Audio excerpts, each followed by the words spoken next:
ছোট গল্পের পাশাপাশি উপন্যাস লেখার ক্ষেত্রেও নিজস্বতার পরিচয় দিয়েছেন। মধ্যবিত্ত ও নিম্ন মধ্যবিত্ত মানুষের জীবনযাপন প্রণালী অত্যন্ত সার্থকতার সাথে তার গল্প উপন্যাসে পটভূমি হয়েছে। হাসান আজিজুল হকের গল্পের চরিত্রগুলোতে যেমন আছে ক্ষরণ ও ব্যর্থতা, তেমনি রয়েছে সাফল্য ও বিজয়গাথাও। ঢাকাতে এসে একটা ঘরে ঢুকলে আর কোনো কিছু চোখেই পড়ে না, মানে কেমন বলবার জন্যে যেটুকু দেখা দরকার সেটুকু সম্ভব হয় না। রাজশাহীতে তুমি মানে ঘুম থেকে ওঠার পরেই তুমি দেখবে যে অজস্র পাখি ডাকছে, এবং দেখবে যে তুমি চারিপাশে ফর্সা হয়েছে, আকাশটা লাল হয়েছে, এবং যারা আরও একটু মানে সকালে ওঠে তারা ভোরের পৃথিবীটা দেখতে পায়।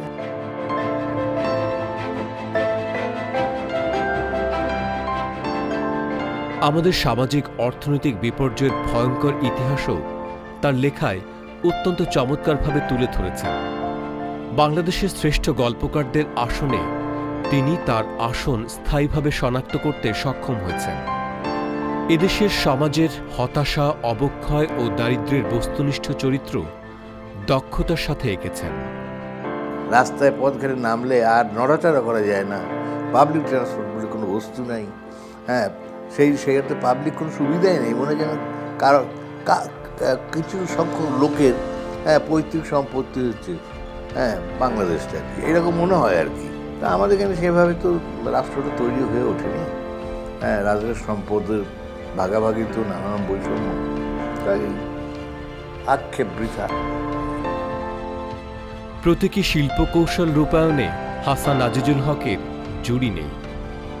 উপন্যাসগুলোর মধ্যে বৃত্তায়ন, শিউলি, আগুন পাখি, ছোট গল্পের মধ্যে আত্মজা ও একটি কবরী গাছ, জীবন ঘষে আগুন, নামহীন, গোত্রহীন, পাতালে হাসপাতালে, আমরা অপেক্ষায় আছি উল্লেখযোগ্য। কাজের স্বীকৃতি হিসেবে পেয়েছেন বাংলা একাডেমি পুরস্কার, ২১ পদক সহ বহু পুরস্কার। আজ আমাদের শিল্পবাড়ির অতিথি হাসান আজিজুল হক।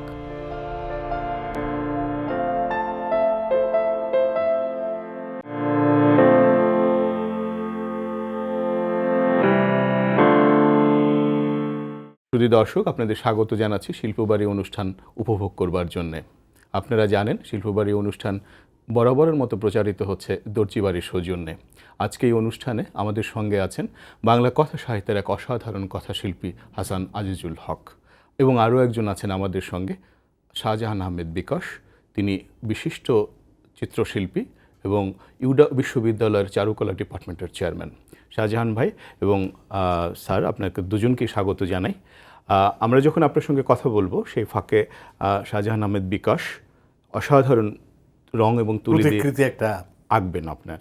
বেশ কয়েক বছর আগে আপনার দুটো গল্পগ্রন্থ বেরিয়েছে, গল্প সমগ্র ১ এবং ২ মাওলা ব্রাদার্স থেকে, এবং সেই গল্পগুলো পড়ে দেখলাম যে আপনি অনেক বছর হয় আর গল্প লেখেন না, ও বইটা বেরিয়েছে অনেক দিন আগে। আপনার কাছে যদি এভাবে জানতে চাই যে আর কেন গল্প লিখছেন না, গল্পের আখ্যান কি আপনার কাছ থেকে হারিয়ে গেছে? না, ব্যাপার ঠিক তা না। নানান জিনিস এসে লেখকের মনে জোটে। জি, গল্প যেমন জুটেছে জি, হঠাৎ করে, আর আগাগোড়া কিন্তু প্রবন্ধ, নানান রকম প্রবন্ধ লিখেই গিয়েছি, রাইট। হ্যাঁ, কিন্তু একটা সময় মনে হলো যে একটু বড় করে কিছু লিখি। তখন বিধবাদের কথা গল্প হিসেবেই শুরু করেছিলাম, কিন্তু এখন দেখা যাচ্ছে যে সেটা একটা বিধবাদের কথা ঠিক গল্প আর নয়, এটা একটা ছোট উপন্যাসই হয়েছে আর কি। তারপরে আমি আগুন পাখি উপন্যাসটা একটা ছোট্ট গল্প থেকে শুরু করে আমি এটা এটা এটা প্রথম আলোতে একটি নির্জল কথা এই বলে এক গল্প, এই ৩-৪ পৃষ্ঠার একটা গল্প ছিল আর কি।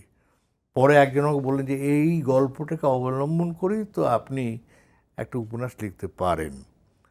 আসলে ঠিক সেইটাই, ওই গল্পটাকে অবলম্বন করে ওর জিনিসটাকে সামনে রেখে আমি আগুন পাখি উপন্যাসটা লিখে ফেললাম আর কি। আগুন পাখি উপন্যাস লেখার পরে আমার মনে হলো যে দীর্ঘলেখা তো আমি লিখতে পারি, আর তাছাড়া এটাও স্বীকার করি এখন যে যখন লেখক হব, যখন মনে করছি আমি সে 1960 সালে, তখন ঔপন্যাসিক হব এটা তো নিশ্চিত ভেবে রেখেছিলাম। কিন্তু কপালের ফেরে, বুঝলে, ছোট গল্পকার নামটা যে হলো, হ্যাঁ, এবং তার সঙ্গে নানান উপাধি জুটে গেল আর কি। জি, তারপরে ঔপন্যাসিক এই না অভিধা আর বোধ হয় আসবে না, হলো না বোধ হয়। কিন্তু একটা সময়ে মানে অপ্রতিরোধ একটা ভিতর থেকে মনে হলো যে এই কাহিনীটা আমি লিখবো, কারণ আমার মনের মধ্যে যে সমস্ত জিনিসগুলো আছে সেগুলোতে যেভাবেই হোক অন্যদেরকে ভাগ দিতে হবে। আমার যে তিক্ততা আছে, আমার যে বলা যেতে পারে দেশ প্রেম আছে, আমার যে মানুষের প্রতি ভালোবাসা আছে, আমার যে মানুষের যে সমস্ত প্রবৃত্তিগুলি আছে সেগুলো সম্বন্ধে তো আমি জানি। মানুষের কুপ্রবৃত্তি, নিম্ন প্রবৃত্তি অনেক আছে, মহৎ প্রবৃত্তিও আছে, আবার কোনো রকম প্রবৃত্তি বাইরে যে মানুষের বিশুদ্ধ যুক্তি সেটাও আছে, এটা আমি মানি মানুষের। তো সেই জন্য আমার মনে হলো যে গোটা মানুষকে আঁকা দরকার। যেমন করে গাছ লাগালো, বীজটা যদি ভালো বীজ হয়, লাগানো জায়গাটা যদি ভালো হয়, তাতে যদি যেটুকু সার বা অন্য কোনো দেওয়া দরকার সেটা দেওয়া হয়, তাহলে গাছটা অনেক ভালো হয়। নিশ্চয়ই। তাহলে লেখা অনেকটা তাই। জি, তাহলে আমি মানুষকে নিয়ে লিখবো মানে কি? তাহলে খুব ভালো করে আমাকে জানতে হবে সমাজের গতি কোন দিকে যাচ্ছে, কোন দিকে গেছে, কেন যাচ্ছে। সমাজ যদি খারাপ হয়ে যায় তাহলে ভাবতে হবে যে সমাজ এই দিকে যাচ্ছে কেন। আমাকে তখন বলতে হবে যে দেশের শাসক এক জিনিস, দেশ এক জিনিস, রাষ্ট্র এক জিনিস, সরকার আর এক জিনিস, মানুষ আর এক জিনিস। তাই না? তখন আমি একের পর এক গল্প লিখতে শুরু করি। আর সেই সঙ্গে সঙ্গে বাল্য স্মৃতি আছে, বাল্য অভিজ্ঞতা আছে আর কি। আর এই কথাটাই আমি এক্ষুনি তোমাকে জানিয়ে দিচ্ছি, সেটা হচ্ছে যে অভিজ্ঞতার বাইরে আমি কোনো কিছু লিখিনি। মা মেয়ের সংসার যে গল্পটি আপনি লিখলেন, এবং মা এবং মেয়ে একই সঙ্গে বেড়ে ওঠা, কি বেদনার সঙ্গে যখন মেয়েটি খুঁজতে যায় শিয়ালটাকে বা বাঘটাকে পায়নি, এই বাঘটা আসলে কি, কিসের প্রতীক এঁকেছেন আপনি? কিসের প্রতিনিধি? তার যে সর্বনাশ তার হয়েছে, তাদেরকে চারটে শিয়াল বলেছি আমি, হ্যাঁ, তাদেরকে চারটে শিয়াল বলেছি আর কি।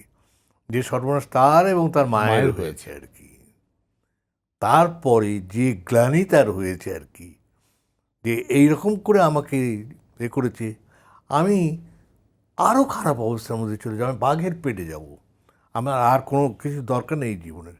সেই জন্য সেই বাঘ খুঁজে বেড়াচ্ছে আর কি।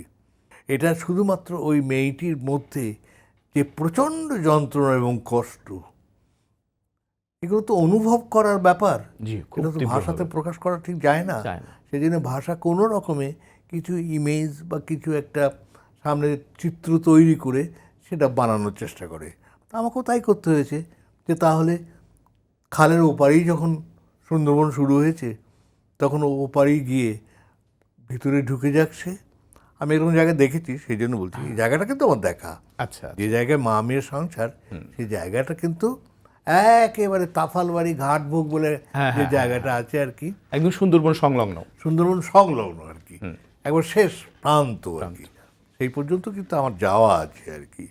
তো তখন হ্যাঁ, আপনি তো দীর্ঘদিন খুলনায় বসবাসও করেছেন। করেছি, সেই জন্য মনে করলাম যে আমাদের দেশে সাধারণভাবে মেয়েদের যে চোখে দেখা হয় আর কি, এটা একটা প্রচণ্ড প্রতিবাদ করা দরকার আছে আর কি।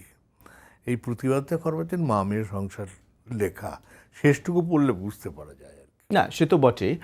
আপনার যে আরেকটি গল্প এর উল্টো পিঠে, যেমন ধরেন যে মন তার শঙ্খিনী, এখানে হামিদা বা হামি যে কাজটা করে, নারীর ভেতরে যে কত রকমের নারীত্ব এবং তার প্রতিশোধের যে কত রকম স্পৃহা আছে থাকতে পারে অসাধারণ ব্যঞ্জনায়, সে যখন শেষে বলে আমি স্বামীর বাড়ি যাচ্ছি কিন্তু তোর পেটে আমার সওয়াল, বিস্ময়কর ব্যঞ্জনা কিভাবে তৈরি করলেন?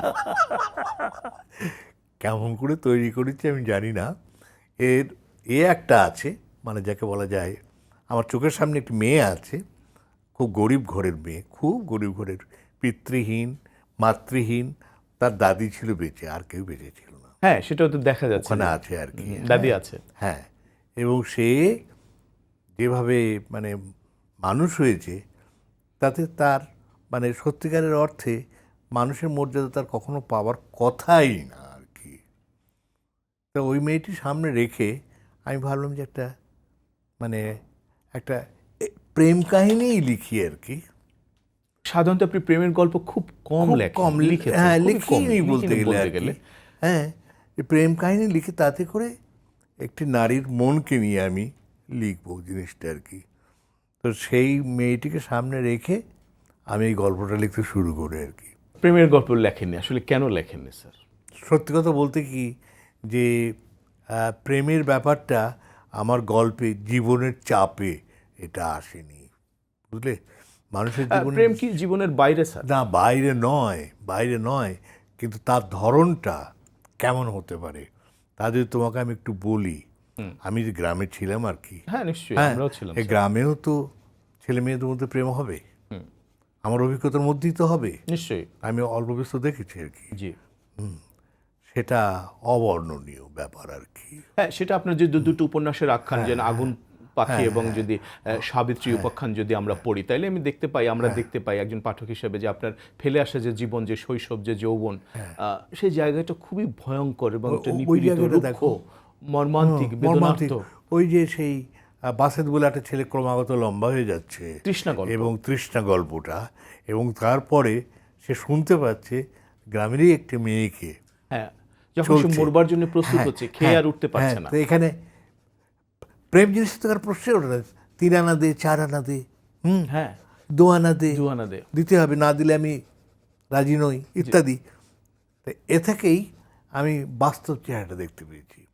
আমি একটা কুয়োর মধ্যে একটি শিশুর মৃতদেহ দেখেছি, পরে আমি শুনেছি যে সেটা কোনো এক বিধবার বাচ্চা, সে হয় মৃত জন্মেছিল অথবা তাকে মেরে ফেলা। মেরে ফেলে ওইখানে ফেলে দেওয়া হয়েছিল। আমরা সবাই আমার ছোটবেলায় সেই কুয়োর ধারে দাঁড়িয়ে সেই মৃতদেহটা দেখেছিলাম। কাজে গ্রাম দেখব আর তার গ্লানি দেখবো না, তা তো হয় না। জীবন দেখব, জীবনের কষ্ট দেখবো না, জীবনের ভণ্ডামি দেখবো না, এটা তো হতে পারে না। কিন্তু আমার মনে হয় আপনি ভণ্ডামি, কষ্টটা একটু বেশি অনুভব করেন স্যার। কিন্তু আমার ভিতর থেকে মূল যেটা আছে সেটা মানুষের প্রতি আমার ভীষণ আস্থা এবং ভালোবাসা, সেটাই কিন্তু আমার মূল প্রেরণা। সেই জন্যই বোধহয় মানুষকে আমি এইভাবে, এই রকম প্রাণী তুমি, এইটা দেখাতে চাই মনে হয়। ভালো মানুষ কি নেই আমার গল্পে? আছে খুব, কিন্তু আমি তাদেরকে নিয়ে মাথা ঘামাইনি। বরং দেখো আমৃত্যু আজীবনে ওই চাষি আর তার ছেলে আর তার স্ত্রী, যে বলছে যে তোমার একটা মারা গেছে, একটা বলদ মারা গেছে, তাতে কি, আমি আরেকদিকে আমি টানতে পারি না বলদ, তোমার এটা লাঙলটা আমি টানতে পারি না। তো আমি তো আজীবনে গ্রামের এই চিত্র, প্রকৃতির এই চিত্র তো দেখে, সেটা তো আমারই লেখা, তাই না? অবশ্যই অনিবার্যভাবে আপনার এই লেখা, কিন্তু হচ্ছে কি যে যে কথাটা সেটা হচ্ছে যে হাসান আজুকের গল্প যখন পড়ি, সে গল্পের ভেতরে জীবনের এত গভীর বেদনার্ত নির্যাস থাকে, এত কষ্ট থাকে এবং এত রুক্ষ জীবনের চালচিত্র থাকে যে সেখানে বেদনার রাশি রাশি বেদনার রোদন থাকে, একটা ভয়াবহ চিত্র থাকে। মানুষের পজিটিভ দিকটা, লড়াই ঠিক আছে, কিন্তু তার মধ্যে যে সৌন্দর্যের যে বোধটা সেইটি একটু কম থাকে। কি মনে হয় আপনার? আমি এটা নিজে ভাবি না, আমি যে মূলত মনে করি যে মানুষ যেমন তেমনি করেই তাকে আঁকা দরকার। সৌন্দর্যের স্পৃহা মানুষের মধ্যে নেই তা নয়, তাও আমি এঁকেছি, একটু পড়লে বোঝা যাবে। না, সে তো হ্যাঁ, এঁকেছেন, একটু পড়লেই কিন্তু বোঝা যাবে। আমরা অন্যান্য লেখকের লেখায় যেভাবে তির্যক তীব্রভাবে সরাসরি পাই, আপনার একটু মন্থন করতে হয়। প্রতিটি লাইন, প্রতিটি শব্দ, প্রতিটি বাক্যকে খুব গভীর ধ্যানের সঙ্গে পাঠ করার পরই ওই সৌন্দর্যটা আবিষ্কার করা যায়। হয়তো বা, হ্যাঁ, সেটার জন্য তো ঠিক লেখক হিসেবে আমি তো কিছু বলতে পারবো না, তাই না, না? নিশ্চয়ই না। হ্যাঁ, সেটা তো পাঠকরা, আমি তো লিখি পাঠকদের জন্যে। জি। হ্যাঁ, পাঠকরা যা পড়েন, পাঠকরা যা বলেন, হ্যাঁ, সত্য মিথ্যা যাই হোক না কেন, আমাকে তো সবসময় বলতে হবে যে এইটা আমি লিখেছি, আমার কিছু করার নেই আর কি, আপনারা দেখুন। আপনি তো পশ্চিমবঙ্গ থেকে কবে এসছেন পূর্ব বাংলায়? আমি 1954 সালে এসেছি। একটু পরে এসছেন? একটু পরে মানে আমি ওখান থেকে স্কুল ফাইনাল পাস পাস করে করে, ম্যাট্রিক পাসটা করে এসছেন? হ্যাঁ হ্যাঁ হ্যাঁ, পরিকল্পিতভাবে? পরিকল্পিত মানে আমার বড় বারবার আমি এই কথাটা বলেছি যে কোনো ধাক্কায় টাক্কায় আসি নেই বা ওরকম কোনো ব্যাপার নয়। আমার বড় বোন, এই যে এখন যিনি আছেন আর কি, এই আমরা জানো আপা। একটাই বোন আমার আর কি, তো ওর বিয়ে হয়েছিল যার সঙ্গে তিনি অধ্যাপক ছিলেন, মোয়াজ্জেম হোসেন সাহেব অধ্যাপক ছিলেন, নামকরা অধ্যাপক ছিলেন আর কি। তা উনি তখন দৌলতপুর কলেজে ছিলেন। তো আমার বোন এবং বিশেষ করে আমার ওই ভগ্নিপতি বলেছিলেন যে আমাদের এখানে এসে দৌলতপুর কলেজে তুমি ভর্তি হয়ে যাও না কেন। তা আমার বাবা কিন্তু সবসময় বেশ একটা যাকে বলা যায় ঝুঁকি নিতে পছন্দ করতেন আর কি আমার বাবা। হ্যাঁ, মা বলে যে কেন ছেলে কোথায়, এখানে কেন বর্ধমানে পড়া যাবে না? তা বলছে না, এই দেখো চিঠিতে এলো যখন, ঠিক বর্ধমানে যাবো করছি, এই সময় এলো যখন বর্ধমান কলেজে, রাজ কলেজে ওকে ভর্তি করব, তখন এলো যখন, তখন যাক না কেন। ও পাসপোর্ট হলো, ভিসাও হলো, চলেই গেলাম। হ্যাঁ, কাজেই আমি বলি যে আমি স্বেচ্ছায় গিয়েছি, ওই অর্থেই বলি আর কি। আচ্ছা, খুলনায় তখন একটা পরিবেশটা খুব ভালো ছিল। খুলনার পরিবেশ ভালো ছিল, কিন্তু তখন দেশ বিভাজনের যে মানে বিভৎস চেহারাটা তখন সেটা প্রকাশ করছে। যে তখন যে নানান রকমভাবে ওটা কী বলে মহাযাত্রা, এক্সোডাস, হ্যাঁ, শত শত মানুষ চলে আসছে, শিয়ালদা স্টেশন ভর্তি, কিছু আসছে কিছু যাচ্ছে, শিয়ালদা স্টেশন পা রাখার জায়গা নেই, কারো জায়গায় পা দিলে হয়তো কোনো বাচ্চার পিঠে পা পড়বে। আর আমি এই কথা আমি পুনঃ বারবার আমি বলেছি যে একজোড়া নতুন জুতো কিনেছিলাম, পুরনো জুতো জোড়া ওর মধ্যে ভরা ছিল। হ্যাঁ, তা ট্রেনে ওঠার আগে আমার মনে হলো পুরনো জুতো নিয়ে আমি কী করতে পারি, ফেলে দিই। তা আমি ওখানে ফেলে দিলাম, পর মুহূর্তে দেখছি 5 থেকে 6 জন মানুষ ওইটার উপরে যেরকম করে হুমড়ি খেয়ে পড়েছে, এবং একজন এক পাটি পেয়েছে, আরেক পাটি পায় নাই, আর সেই পাটির উপরে 3-4 জন লোক আমাকে যে কষ্টটা দিয়েছিল আর কি, আমি ওই দৃশ্যটা ভুলতে পারি না আর কি। তো এখন এই যে দুর্গতি মানুষের হয়েছে, তখন থেকে আমি ভীষণভাবে এই বিভাজনের সমালোচনা করেছি, বিভাজনের পক্ষে দাঁড়ায়নি। এখনও আমি মনে করি না এই বিভাজন এইভাবে মেনে নেওয়ার কোনো কারণ ছিল। ঠিক আছে, অন্যভাবে হতে পারতো, না পারতো, সে নানাভাবেই হতে পারতো। স্যার, আপনার একটা গল্পের নাম হচ্ছে স্বপ্নেরা দারুণ হিংস্র। স্বপ্ন সাধারণত মানুষ খুব পজিটিভলি দেখে, স্বপ্নের ভেতরে তার নিজের স্বপ্নকে রূপায়ণ করে, অন্যকে জারিত করে, উদ্ভাসন করে। কিন্তু একটা গল্পের নাম স্বপ্নেরা দারুণ হিংস্র, এই গল্পটা আমি পড়েছি, এবং এই গল্পটার কেন লিখলেন, এর বিষয়টা কি, এটা নিয়ে জানবো। একটা ছোট্ট বিরতি থেকে বিরতি দিয়ে এই প্রশ্নের উত্তরটা নেব। সুধী দর্শক, আপনারা দেখছেন শিল্পবাড়ি অনুষ্ঠান, পরিবেশিত হচ্ছে দর্জিবাড়ির সৌজন্যে। আমার সঙ্গে আছেন বিশিষ্ট কথাশিল্পী হাসান আজিজুল হক। আমরা একটা ছোট্ট বিরতিতে যাচ্ছি, ফিরে আসছি একটু পরেই, থাকুন আমাদের সঙ্গে।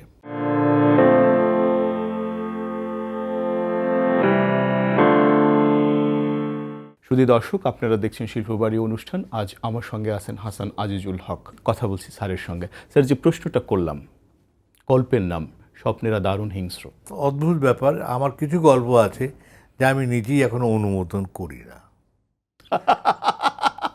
এটা হতেই পারে একজন লেখকের জীবন, অভিজ্ঞান, বয়স, মেধা, মন। আমার মনে হয়েছিল যে কখনো একদম নতুন রকমের কিছু একটা লিখি আর কি, নতুন রকমের কিছু। এটা কিন্তু একটু অন্যরকম গল্প, একটু অন্যরকম গল্প। আর এর অনুপ্রেরণার উৎসটা আমি বলতে পারি, সেটা হচ্ছে যে একদিন, হ্যাঁ, গ্যাব্রিয়েল গার্সিয়া মার্কেজ, জি, হ্যাঁ, তিনি গাড়ি নিয়ে যাচ্ছিলেন, হ্যাঁ, তো একটা উপত্যকা রোদে ভাসছে, সেই উপত্যকা দিয়ে উনি যাচ্ছেন গাড়ি নিয়ে, হঠাৎ ওই মানে 100 Years of Solitude, জি, 100 বর্ষের যে নির্জনতা আর কি, নির্জনতা, এর একটা কথা ওর মনে হলো আর কি এইটার। তখন উনি আর গেলেন না, উনি গাড়িটা ঘুরিয়ে নিজের বাড়িতে ঢুকে স্ত্রীকে জানিয়ে দিলেন, আমি উপরে যাচ্ছি, আমি বসবো, হ্যাঁ, খাবার দাবার পাঠিয়ে দেবো ওপরে, আমাকে বিরক্ত করবে না, আমাকে ডাকবে না। এরকম করে 100 বর্ষের নির্জনতা লেখা হয়েছিল আর কি। এটা একটা অনুপ্রেরণার ব্যাপার একটু ছিল আর কি। তাই, এবং এই গল্পটাকে মনে হয় যে এর মধ্যে এক ধরনের কাজ করছে, অলিকতা কাজ করেছে। আপনার অধিকাংশ গল্প একটু বড়, এই গল্পটা কিন্তু বেশ ছোট গল্প, 2.5 পৃষ্ঠা, 2.5 পৃষ্ঠার মধ্যে। তখন আমি এই গল্পটা লিখে ফেলেছি, খুব তেমন কিছু যে একটা কিছু হবে এ মনে করে আমি লিখিনি। শত্রু বলেও একটা গল্প রয়েছে, লোকেরা ঠিক জানে না আর কি। আচ্ছা, হ্যাঁ, শত্রু বলেও আমার একটা গল্প আছে। এই গল্পগুলো পরবর্তীকালে আমি আর কোথাও দিইনি আর কি। স্বপ্নটা দারুণ হিংস্র বোধহয় আমার কোনো এতে নেই, মানে কি বলা যায়, গল্প সংকলনগুলোর কোনোটাতেই নেই আর কি। তো এই গল্প নিয়ে আমি ওই যে বললাম যে আমার অননুমোদিত গল্প একটা কেমন লোকের লাগে আমি জিজ্ঞাসা করি না, যদি কেউ বলে কিচ্ছু হয়নি, আচ্ছা ঠিক আছে হয়নি। বিশিষ্ট শিল্পী শাহজাহান আহমেদ বিকাশ আপনাকে কিভাবে আঁকছেন তার একটু ভাষ্যতে শুনতে পাই। বিকাশ ভাই বলুন। কিভাবে আঁকছি এটা হয়তো দেখাই যাচ্ছে, কিন্তু আমার মনে হচ্ছে যে আমার প্রিয় একজন লেখক শ্রদ্ধেয় হাসান আজিজুল হক স্যার, ওনাকে আসলে যেভাবে আমি আঁকার চেষ্টা করছি এটি হচ্ছে বাইরে যা দেখছি তা না, এবং স্যারের চোখ দুটো অসম্ভব সুন্দর, এবং আমার ধারণা এই চোখ দুটি দিয়ে উনি বাংলার মানুষের জীবন আচরণ যেভাবে উনি উপলব্ধি দেখেছেন এবং তার হৃদয় দিয়ে দেখেছেন, অনুভব করেছেন, সেই জায়গাগুলো আমি চেষ্টা করছি আঁকার, এবং বাইরে যে জিনিসগুলো আমি দেখছি সেটা আমি আঁকার চেষ্টা করছি না। কতটুকু আমি আঁকতে পারবো জানি না, তবে আমি স্যারের ভিতরের যে হাসান আজিজুল হক তাকে আমি পোট্রে করার চেষ্টা করছি। স্যার আপনার একটা গল্প আছে, মানুষ খুন হয়ে যাচ্ছে। মানুষ খুন হচ্ছে না মনুষ্যত্ব খুন হচ্ছে, আসলে কি? একটা সময়ে যখন আমাদের শহীদ জননী জাহানারা ইমাম, জি, উনি যখন ওই যুদ্ধাপরাধীদের বিচারের বিচার যখন চাইলেন, আন্দোলন শুরু চাইলেন, করলেন। আন্দোলন শুরু করলেন, তখন এই রকম আশঙ্কা যত্রতত্র দেখা দিচ্ছিল, বিশেষ করে এই আন্দোলনের সঙ্গে যারা ছিলেন, জড়িত ছিলেন। যারা জড়িত ছিলেন। হ্যাঁ, তা আমার সামনে যে চরিত্রটা ছিল আমার জানা, জি, সে আমাকে একদিন বলল যে স্যার, একজন লোক বললো যে আপনার বাড়ি খুলনা, আমার বাড়ি খুলনা। তার মানে বেশ, তো ভালো কথা, তাহলে আমি এখানে একটা দিন থাকবো আর কি, একটু জায়গা দিতে হবে। তার মানে চলো নাকি আর কি। তো সেই লোকটা থাকলো, তার ধরন ভালো লাগলো না, এবং কি যেন মনে হলো আমার, যাওয়ার সময় সে চলে গেল, কিন্তু তার যাওয়াটা মনে হলো সব কিছু টিনে ইত্যাদি করে সে গেল আর কি। হয়তো আবার ফিরে আসবে। হয়তো আবার ফিরে আসবে। হ্যাঁ, মানুষটা খুন হয়ে যাচ্ছে। চমৎকার। আপনার যে আরেকটি গল্প আমরা অপেক্ষা করছি, মুক্তিযুদ্ধের গল্প, এবং একজন বন্ধু আরেকজন বন্ধুকে কিভাবে স্যাক্রিফাইস করে এবং একজন রাজনীতিবিদকে ধরে ফেলতে চায়, মেরে ফেলতে চায়, এইসব মিলিয়ে এই যে অপেক্ষাটা, এবং শেষ পর্যন্ত অপেক্ষা করতে করতে পুলিশ এসে ধরেই ফেললো, এক ধরনের পরাজয় তো স্যার। হ্যাঁ, একরকম তারা মানে পুলিশে তাকে গুলি করিয়ে মেরে ফেললো আর মেরে কি। ফেললো, সেটা আপনি নির্দিষ্ট করেননি, পুলিশ না, আসছে করি নাই, গাড়িতে, অথচ তারা দিনের পর দিন এরকম অপেক্ষা করেছে একটা সুন্দর স্বপ্নের জন্য, একটি বিপ্লবের জন্য, একটা সুন্দর তোমাদের সমাজের নিশ্চয়ই জন্য। মনে আছে ওইসব কথা, আমি আর মনে করিয়ে দিতে চাই না। ৭১ স্বাধীনতার পরে জি, কিভাবে দেশটা আবার রক্তাক্ত হয়েছিল, জি, মানুষ কিভাবে খুন হচ্ছিল, জি, তারা নাম ধামও এখন আর বলতে চাইছি না। দৌলতপুর কলেজে থাকি, কোয়ার্টারে থাকি, বাইরে বারান্দায় বসে আছি, দেখছি যে আমার বাড়ির দেয়ালের উপর দিয়ে একটা লোক উঠে আসছে, এসে কে করতে করতে সে আমার বাড়িটা পার হয়ে এদিকের ওয়ালটা ডিঙিয়ে সে চলে গেল আর কি। তার কিছুক্ষণ পরেই আমি দেখলাম হাতে বন্দুক নিয়ে একটা আরেক বন্ধু, মানে রাইফেল নিয়ে আরেকজন পাঁচির বিয়ে উঠছে, এবং সে বোঝা যাচ্ছে যে সে একে পেলেই গুলিটা করবে, এবং এই যে কোনো বাহিনী টাহিনী নয়, মানে সেরকম কিছুই নয়, এমনি আর কি। সেও আবার দৌড়ে আমার বাড়ির সামনে দিয়ে চলো, তাকে আটকাতেও পারা গেল না, কিছু বলতেও খুবই পারা গেল স্বাভাবিক। না। তখন আমার মনে হলো যে একই বিভৎস কাণ্ড শুরু হয়েছে। হ্যাঁ, এই সময় আমি একবার ওই জায়গাটা গিয়েছিলাম, উল্লাপাড়া গেছিলাম একবার। সিরাজগঞ্জ উল্লাপাড়া। হ্যাঁ হ্যাঁ, সিরাজগঞ্জ উল্লাপাড়া। উল্লাপাড়া রবীন্দ্রনাথ যেখানে উনি থাকতেন, জি। তখন শুনছিলাম যে নৌকো করে যাচ্ছে, দুধ নিয়ে যাচ্ছে এক বুড়ো আর কি, আর ঝপ করে ৩-৪ জন লাফিয়ে উঠলো, উঠে বললো যে তোর ছেলেটা কই, কোথায় লুকিয়ে রেখেছিস বল, নাহলে এক্ষুনি তোকেই মেরে ফেলবো। তো বলে আমি জানি না বাবা, আমি জানি না। বলতে বলতে ঘাটটা কাত করে ধরে এক কোপ দিয়ে লোকটা ঘাটটা নামিয়ে দিয়ে তারা চলে গেল আর কি। এই ঘটনার আমাকে বলল যে এটা ঘটেছে, তখন আমি ভাবলাম যে কীরকম অরাজকতা হ্যাঁ শুরু হয়েছে। তখন আমি অনেককে তীব্র সমালোচনা করেছি, যে সমালোচনাগুলো এখন আর আমি হয়তো পুনরুক্তি করব না আর কি, এখন হয়তো পুনরুক্তি করব না। 21শে পদক নিয়ে একটা ঘটনা আছে, আপনাকে কোনো এক সরকার পুরস্কার দিতে চেয়েছিল, আপনি নিতে চাননি, আপনার কাছে ফোন করে আপনার অনুমতি চেয়েছিল। এই ঘটনাটা কিরকম? একজন জয়েন্ট সেক্রেটারি আমাকে একদিন টেলিফোন করছে আর কি, জি, যে আপনাকে এবারে 21শে পদক দেওয়া স্থির হয়েছে, তো আপনি একটু করুন, সম্মতি জানান, আমাদের সম্মতি জানান। আমার লাগছে সে কী কথা, সম্মতি জানাতে হবে কেন? বিশেষ করে ধরুন যে পুরস্কার জিজ্ঞেস করে দেওয়া হয়, হ্যাঁ, সে পুরস্কার তো থাকে না, কিন্তু চেয়ে নেওয়া হয়। চেয়ে নেওয়া, হ্যাঁ, এটা তো নোবেল পুরস্কার যাকে দেওয়া হবে তাকে তো বলা হয় না কি গো রাজি আছো তো না, এটা নোবেল পুরস্কারটা নেবার জন্য রাজি তো, হ্যাঁ, বরং ফিরিয়ে দেওয়াটা সেটা দেওয়ার পরে, জি, হ্যাঁ, যেমন দেওয়ার পরে টলস্টয়কে যখন দিতে গিয়েছিল, টলস্টয় বলেছিল যে আমার নামটা যেন প্রস্তাবিত আদৌ না হয়, তা নাহলে এতে মারা গেছিলেন তো উনি, বোধহয় 1910 হবে আর কি।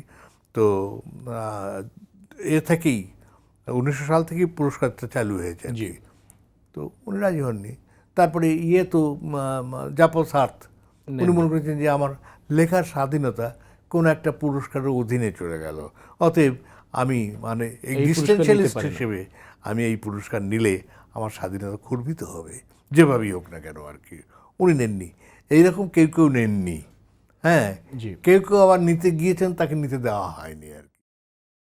সোভিয়েত ইউনিয়নের একজন লেখককে নিয়ে, হ্যাঁ, বরিস পাস্তারনাক, হ্যাঁ, সোলজেনিৎসিন বোধহয় শেষ পর্যন্ত লুকিয়ে চলে গেল। তো এইসব নানা রকম ব্যাপার হয়েছে, তো সেই কারণেই আমার সেই সময়টা মনে হলো যে এই পুরস্কার যেটা আমাকে জিজ্ঞাসা করে দেওয়া হচ্ছে, এটা আমার নেয়ার কোনো ইচ্ছা হতে পারে না। তাহলে আমি আমার কলমের অধীন, হ্যাঁ, আমি কোনো কর্তৃপক্ষের কাছে অধীন নই, না, সেটা হবে না। সেটা সেই জন্য যে জিজ্ঞাসা করা হলে সেটা আমি তার কোনো উত্তর দেবো না, তাহলে অন্য লোককে দেওয়া হবে, আর সেটা তো আপনাদের ব্যাপার। এই, এবং আমি সঙ্গে সঙ্গে লিখেছিলাম পুরস্কার না তিরস্কার। হ্যাঁ, আপনি এটা লেখাও লিখেছিলেন, কোন এক দৈনিকে ছাপা হয়েছিল। আপনার একটি গল্প আছে স্যার, আপনার তো অধিকাংশ গল্প, প্রত্যেকটি গল্পই সাহসী এবং এই সমাজের মানুষের জীবনযাত্রার ভেতর থেকে উত্থিত গল্প, উত্থিত আখ্যান। একটা গল্প হচ্ছে পাবলিক সার্ভেন্ট। সামরিক শাসনের বিরুদ্ধে আমি মনে করি যে একটি খুব শক্তিশালী গল্প। এখানে মামুন এবং শায়লা স্বামী স্ত্রী, কিন্তু কিভাবে আপনি ব্যবহার করেছেন এই সাহস এবং দ্রোহ, আপনি কিভাবে পেলেন? এই প্রশ্নের উত্তরটা স্যার একটু পরে নিচ্ছি, আমরা একটু বিরতিতে যাচ্ছি। শুধু দর্শক, আপনারা দেখছেন শিল্প বাড়ি অনুষ্ঠান, সঙ্গে রয়েছেন হাসান আজিজুল হক। আমরা একটা ছোট্ট ছুটিতে যাচ্ছি, থাকুন আমাদের সঙ্গে, ফিরছি একটু পরেই।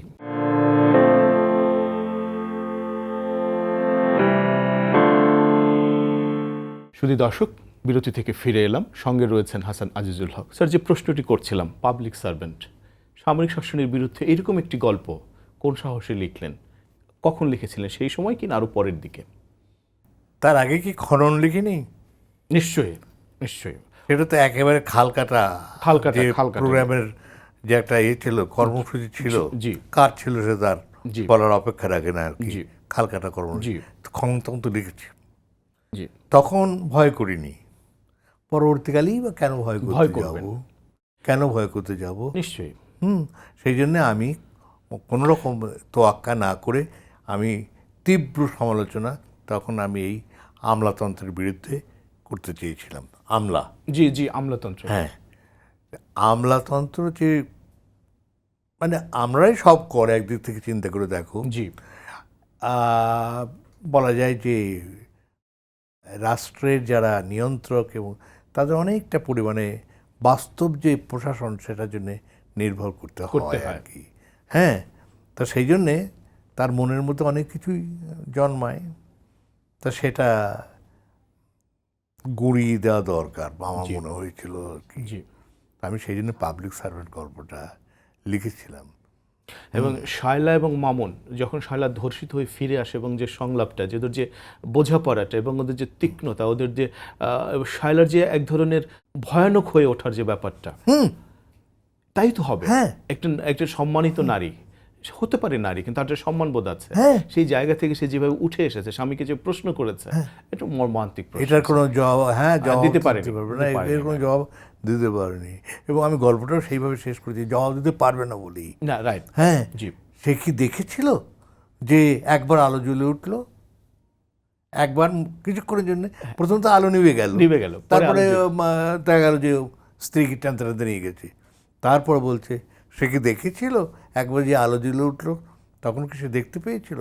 অর্থাৎ ধর্ষণরত এবং ধর্ষিতা তখন সে কি করেছিল? তখন সে দৌড়ে গিয়েছিল যায়নি। নাকি বাড়ি চলে গিয়েছিল অথবা নাকি নিজেকে দাঁড়িয়েছিল? দাঁড়িয়েছিল। সে কি অথবা করেছিল? ঘটনা ঘটতে এই- দিয়েছিল। এই ক্ষোভ নারীর মনে হবে না? নিশ্চয়ই হবে। সেই নিশ্চয়ই জন্যই হবে। হ্যাঁ, নারীদের ব্যাপারটা আমরা কোনো রকম এটাকে আমরা অগ্রাধিকার দিই না আর কি। কেন দিই না আমি জানি না। সেই জন্য আমি এটা একটা নারীর স্বাতন্ত্র্য, এটা দেখানোও বটে। জি। আর সেই সাথে সাথে এই যারা রাষ্ট্র চালায় বলে মনে করে, হ্যাঁ, রাষ্ট্রের তাদেরও- প্রভু মনে করে হ্যাঁ, নিজেদেরকে। হ্যাঁ, প্রভু মনে করে, তাদের ভেতরটা কেমন। হ্যাঁ, তাদের নাম পাবলিক সার্ভেন্ট, কিন্তু তারা নিজেরা প্রভুর আচরণই করে আর কি। অবশ্যই। এটা একদিক থেকে বলা আর কি। জি। তা এটা আমি আশা করি যে এই পাবলিক সার্ভেন্ট গল্পটা অনেকেই পড়েছেন, এখানেও পড়েছেন। আমার কাছে কেউ কিন্তু কোনো আপত্তি করেননি, কেউ বলেননি যে এটা আপনি কী করলেন। না, কিন্তু জিনিসটা কিছু আপনি যেটা করেছেন সেটা তীব্র সত্য। তো তীব্র সত্য তো বলা খুব কঠিন, গ্রহণ করা তো আরও কঠিন। হয়তো এই কারণেই আপনার কাছে কেউ বলেন। স্যার, খনন গল্পটা নিয়ে সম্ভবত আপনার নিয়ে প্রশ্ন উঠেছিল, আমি যতদূর জানি। আপনাকে প্রশ্ন উঠেছিল, প্রশ্ন কিন্তু করেছিল কিন্তু যে আমাকে কেউ কোনো রকমেই যে Disturb করবার- আমি বললো যে আপনাকে বোধহয় অ্যারেস্ট করতে পারে আর কি। এটা হ্যাঁ, কারণ এটা সরাসরি আক্রমণ আর কি। জি, আর ওই রকম প্রশ্ন যে তোমরা যারা কাটছো বিনা পয়সায় খালটা কাটো, হ্যাঁ পানি আসবে তা আসবে, হ্যাঁ আমাদের সেচের পানি থাকবে, কোনো অসুবিধা হবে না। তাহলে যে এই খালের দুই পারে জমিগুলো কার? সব তোমরা যারা খাল কাটছো তোমরা মালিক? তো বলছে, না আমরা মালিক না। জি। তাহলে এখানে পানি আসলে ওখানে যে ধান হবে তোমরা যে লাগাবে, সেই ধানগুলো ওই জমির মালিকরা কি মাথায় করে করে তোমাদের বাড়িতে দিয়ে আসবে? তাহলে খালটা কার জন্য কাটছো? এই জন্যে আমি ওই ওই খনন গল্পটা লিখেছিলাম। হ্যাঁ, এবং খুব একজন মারাত্মক সাংবাদিককে দিয়ে খুব কঠিন কথা আমি বলেছিলাম আর কি। কি বলেছিলেন? আমি বলেছিলাম যে দেশ থেকে মানুষের বুকের উপরে বাঁশ চাপা হয়ে থাকে, আর বলেছিল যে এই যে মেয়েটি যে তার দুটো স্তন খোলা রেখে, হ্যাঁ, একটা বাচ্চা কোলে করে ভিক্ষা করে বেড়াচ্ছে, সে যে বাংলোয় আছে সেই বাংলোয় ও বলছে যে সারা কী দেশ হয়ে গেল আর কি। হ্যাঁ, আমি এখন মদ খাবো, প্রচুর পরিমাণে মদ খাবো, হ্যাঁ, আর নিয়ে আয় যা, কোনো একটা মহিলা ঢুকলে আমার জন্য নিয়ে আয় যা, কোনো অসুবিধা নেই। ঠিক সেই সময়ে হাজির হয়ে গেল এই মহিলাটি, তার সেই খোলা বুক আর সেই সন্তান নিয়ে। তখন সে তীব্র চিৎকার করছে, তাড়িয়ে দে ওকে, তাড়িয়ে দে ওকে, তাড়িয়ে দে। অসাধারণ ব্যাপার। স্যার, আপনার আর একটা যে গল্প আছে বিধবাদের কথা, এটা একটা উপন্যাসের কথা এর আগেও বলেছি। এর আখ্যাটা, এই ক্যারেক্টারগুলো, এই যে রাহেলা এবং তার বোন একই বাড়িতে থাকা, এবং এই যে এই গল্পটার ভেতরে মুক্তিযুদ্ধকে এত তীব্রভাবে এনেছেন, এবং এইটার মধ্যে যে কাজটা হয়েছে গল্পটার ভেতরে, নিশ্চয়ই আপনি সচেতনভাবে করেছেন যে সম্পর্ক, পিতার বিরুদ্ধে পুত্র, স্বামীর বিরুদ্ধে স্ত্রী, চাচার বিরুদ্ধে ভাতিজা, পৃথক করে ফেলে ধর্ম, ভয়ঙ্কর রকম। অথচ একই ধর্মে বাস করছে তারা সবাই মুসলমান। 71 সাল যে হলো, একদল পাকিস্তান একদল বাংলাদেশি, এটা কেন হয়, কিভাবে আবিষ্কার করলেন? আমি মনে করেছিলাম যে আচ্ছা এই যে 71 যে মূল্য আমরা দিয়েছি আর কি, তাতে একদিক থেকে বাংলাদেশ বহু বিধবা হয়েছে, এটা ঠিকই আর কি। অবশ্যই। হ্যাঁ, আর বাংলাটাকেও যদি বাংলাদেশটাকেও যদি নারী হিসেবে কল্পনা করি, তাহলে দেশটাই বিধবা। এই বিধবা, সেই জন্য বিধবাদের এই দেশ, তারা স্বামীহীনা, তারা কিছুই তারা করতে পারবে না, তাদের করার কোনো ক্ষমতা ছিল না, তাদের পুত্ররা হ্যাঁ ঠিক উল্টো হয়েছে আর কি, উল্টো হয়ে যাচ্ছে। হ্যাঁ উল্টো হয়েছে। আর যে হয়েছে তার ছেলে ভালো, আর যে মোটামুটিভাবে বিরোধী ছিল তার ছেলে খারাপ, এরকম তো জি, কোনাকুনি সম্পর্কটা করা হয়েছে তো। কোনাকুনি, জি। তাই এটা আমি সেই মুক্তিযুদ্ধের সামগ্রিক চেহারাটা দেখতে চেয়েছিলাম, এবং সেখানে আমি বলতে চেয়েছিলাম যে এই দেশ এখন যে বিধবাদের দেশ, কেউ তাদেরকে দেখবে না, তারা ওই রকম করেই ওই কাঁথা সেলাই করবে। আর ওই কাঁথার মধ্যেই হ্যাঁ দুই বিধবার দুই রকম অভিজ্ঞতা, তারা সূচ আর সুতো দিয়ে ওরকম করে এঁকে এঁকে এঁকে এঁকে যাবে, আমাদের সামনে টাঙিয়ে দেবে। এটা তারা দেখ, তুমি দেখে নাও আর কি। হ্যাঁ, পাতালে হাসপাতালে গল্পের যে জমির উদ্দি, এই যে হাসপাতালের আমাদের চিকিৎসার অব্যবস্থাপনা, আমি মনে করি যে বাংলা সাহিত্যে এরকম গল্প আর কেউ লিখতে পারেনি। আপনি সামনে বলে বলছি না, আমার মনে হচ্ছে যে চিকিৎসার যে ব্যবস্থাটা, অব্যবস্থাপনাটা, এবং জমির উদ্দিরা যে চিকিৎসা না পেয়ে নৃশংস মৃত্যুর দিকে ধীরে ধীরে কীভাবে ধাবিত হয়, তার একটি অসম্ভব বাস্তব কল্পনা চিত্র এবং বাস্তব চিত্র আপনি এঁকেছেন। এই জমির উদ্দিন কি বাংলাদেশের প্রতীক, অথবা আমাদের চিকিৎসা ব্যবস্থার প্রতীক? আমি এই গল্পটা লেখার পরে বহু চিকিৎসকই, জি হ্যাঁ ওই রকম বড় হাসপাতালেরই চিকিৎসক তারা আর কি, জি, তারা বলেছে যে আপনার অভিযোগ আমাদের খণ্ডন করার সাধ্য নেই, তবে সকলেই এরকম নয়। মানে সেটা ঠিকই, সব সকলে তো আর এরকম হতে পারে না। চিকিৎসক যে এইরকম তা হতে পারে না। রাইট। হ্যাঁ, কিন্তু ওই যে বললাম যে অন্তত যদি 100 ভাগ তুমি নিশ্চিত হতে চাও, তাহলে অন্ততপক্ষে তোমাকে 20 ভাগ প্রমাণ দিতে হবে। কিন্তু তুমি একটা দেখি 100 ভাগ নিশ্চয়, এটা তো হবে না। এটা অন্যায়। একজন ডাক্তারকে দেখি তুমি বলতে পারো না যে হাসপাতালের ব্যবস্থাটা খুব ভালো আছে, 2-4 জন ভালো ডাক্তার তো আছেই, থাকতেই পারে, হ্যাঁ থাকতেই পারে। এটাই স্বাভাবিক, না থাকলে হ্যাঁ। চলবে কি করে? সেই জন্যই ওটা হাসপাতাল না, ওটা পাতাল। বোঝা খুব কঠিন। বোঝা খুব কঠিন, খুব কঠিন। উপন্যাসের দিকে যাই স্যার। আগুন পাখি, এই যে আগুন পাখিকে আঁকলেন, এই যে ভদ্র মহিলা থেকে গেলেন, স্বামীর সঙ্গে পর্যন্ত এলেন না, স্পিরিট, এই শক্তি কোত্থেকে তিনি অর্জন করলেন? তার কি একটু কষ্ট হয়নি? তার নাতনি হয়েছে, এই বাংলায় রয়ে গেছে, মুখ দেখতে পাচ্ছেন না, সব রয়েছে। আবার আবার কোন সাহসটা কোথায় তার? সে আবার তিনি ওই কেন সাহসটা থাকলেন? বলছে যে তার জ্যেষ্ঠ পুত্রের যে মৃত্যু হয়েছিল, জি তার খবরটা তো ওইখানেই আছে। জি, হ্যাঁ, ও তো আমার কাছেই আছে। আমার মনে হলো যে এটা একটু আদর্শায়ী তো বটে, তাতে কোনো সন্দেহ নেই। তীব্র আদর্শ। হ্যাঁ, কি আদর্শ, মানে জিনিসটা আমি এটা একটু আদর্শায়িত, কিন্তু এটা বাস্তবও বটে। আমি এরকম দেখেছি, তুমি যদি একবার মানে পশ্চিমবাংলা যাও, জি গ্রামে গ্রামে যদি ঘোরো, জি আর যদি তখনকার বিভাজনের পরে পূর্ব পাকিস্তান, জি, বিভাজনের পরে পূর্ব পাকিস্তানের ইতিহাসগুলো যদি নাও, তাহলে যে পরিমাণে এখানকার সংখ্যালঘুরা তাদের পরিত্যাগ, মানে যেভাবে তারা গিয়েছিল, যেভাবেই হোক না কেন, জি, সেই গলা ধাক্কা খেয়েই হোক আর লুণ্ঠন টুণ্ঠন করে তাদেরকে তাড়িয়ে দেওয়া হোক, যেভাবে গিয়েছিল আর কি, পশ্চিমবাংলা থেকে মুসলমান ওই পরিমাণে আসেনি। এসেছে কি পশ্চিমবাংলা থেকে এক্সোডাস হয়ে প্রচুর পরিমাণে মুসলমান পশ্চিমবাংলা টিকতে পারলো না, তারা এখানে চলে এলো। কোনো ইতিহাস আছে? না, কোন এর কোনো পরিসংখ্যান কেউ করে দিতে পারবে? কেউ করে এরা দিতে কত আর ওরা কত? না, কোনো পরিসংখ্যান নেই। আচ্ছা, এর কোনো পরিসংখ্যান নেই। আমি অনেককেই জিজ্ঞেস করেছি, এর কোনো পরিসংখ্যান পাই নেই। এবং সেই জন্যই আমি আমাদের গ্রামের কথাই বলি, এক ঘরও কল্পনাও করেনি যে ওই পাকিস্তানে গিয়ে আমি বাস করব। যখন হচ্ছে লড়কালেঙ্গে পাকিস্তান, যখন হচ্ছে, তখন সেও হয়তো বলছে লড়কালেঙ্গে পাকিস্তান, তর্কের খাতিরে বলছে যে ভালোই তো, মুসলমানদের একটা আলাদা দেশ হবে। তারপরে বলবে যে তুই যাবি, তাহলে হ্যাঁ, আমি কি দেশ ছাড়বো? তখন ওই সাঁওতালের মতো আর কি, হ্যাঁ, খ্রিস্টান হয়েছে, পুজো করছিস কেন রে? তুই খ্রিস্টানের সাথে কী হয়েছে? আমি কি ধর্ম ছাড়বো নাকি? এখন তো এই আমাদের ওই অবস্থা ঠিক তা হয়েছে, পাকিস্তানের সমর্থন করেছে, ঠিক আছে, তাহলে আমি কি আমার নিজের ভূমি ছেড়ে চলে যাবো? নিশ্চয়ই না। সেই জন্য পশ্চিমবাংলায় তুমি দেখবে, খবর নাও, যারা উচ্চশিক্ষিত, বড় চাকরি করত, অপশন দিয়ে এখানে চলে এসেছিল,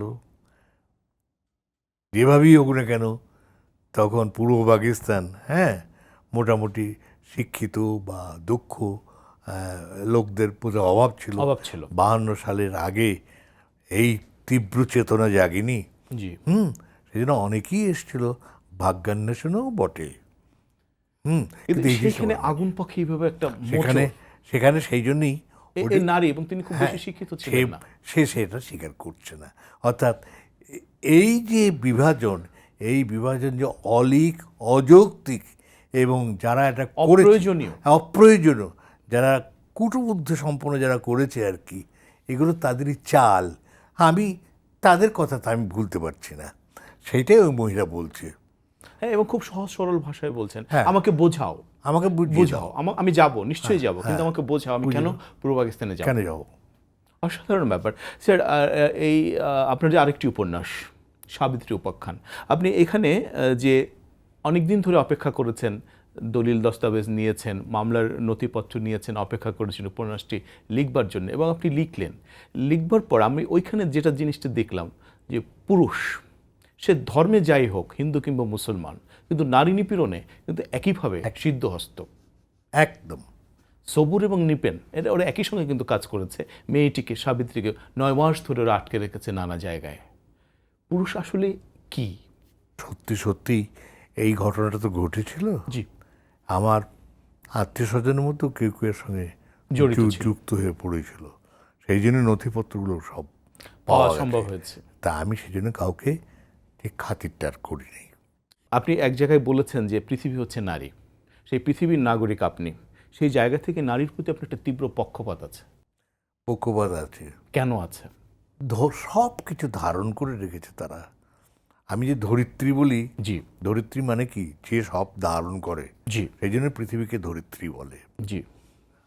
আর যদি তুমি নারীর দিকে তাকাও, তাহলে তুমি দেখবে একদিক থেকে সে ধরে রেখেছে, তোমাকে সন্তান দিচ্ছে, সন্তান দিয়ে তোমাকে মুক্তি দিয়ে দিচ্ছে, সন্তান তার দায়িত্ব হয়ে যাচ্ছে, তাই না? জি। সন্তান তার দায়িত্ব হয়ে যাচ্ছে। দুপুরবেলার তোমার গিয়ে খাওয়াটা হবে কি না, এটা শেষ পর্যন্ত দেখার দায়িত্ব তার। এমনকি যথেষ্ট আধুনিক হওয়ার পরেও, হ্যাঁ, পুরুষরা কিন্তু ছাড়বে না। হ্যাঁ, দুপুরবেলা খাওয়াটা কেন ঠিক মতন হবে না? কিংবা সেদিনে একটি পড়লাম, অভিজ্ঞতা পড়লাম, যে স্বামীও চাকরি করে আর তার স্ত্রীও চাকরি করে, দুজনেই চাকরি করে আর কি। তার স্বামী চাকরি থেকে ফিরে এসে বাড়িতে কেবলমাত্র বসে আছে, তার একটু পিপাসা পেয়েছে আর কি, হ্যাঁ, চাকরানিও আছে। এই সময় তার স্ত্রীও বাড়ি ঢুকলো, বাড়ি ঢুকতে সে বললো, আমাকে এক গ্লাস পানি দাও তো। হ্যাঁ,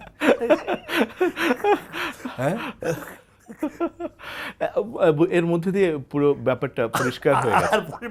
আর কিছু জিজ্ঞেস করবার কিছু নাই। এখন এই ছবিটা আপনাকে দেখাবেন শাহজাহান আহমেদ বিকাশ, তিনি কিন্তু অসাধারণ ছবি আঁকেন, এবং আমার ধারণা আপনি ছবিটা দেখেন।